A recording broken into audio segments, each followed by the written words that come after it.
Hey, what's up? Mo Simple here. Today I'm going to show you how to play Time Heals by Rod Wave on acoustic guitar. If you find this video helpful, please like and subscribe. I'd really appreciate that. Let's get started. Alright, to play this song, you'll be in standard tuning with your capo on 4. If you've listened to the song, you know that there's a lot more going on in the track, but if you'd like to play it with your acoustic guitar, it'll sound good like this stripped down. So you'll need 3 chords, super easy. X, open, 2, 2, open, open.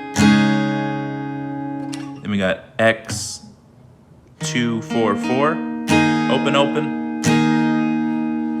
And then X, 4, 6, 6, open, open. Without the capo, that would be an A, a B, and a C sharp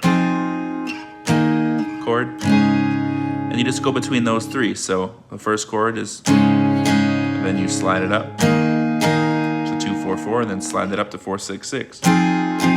Just ring it out, but mute that top string.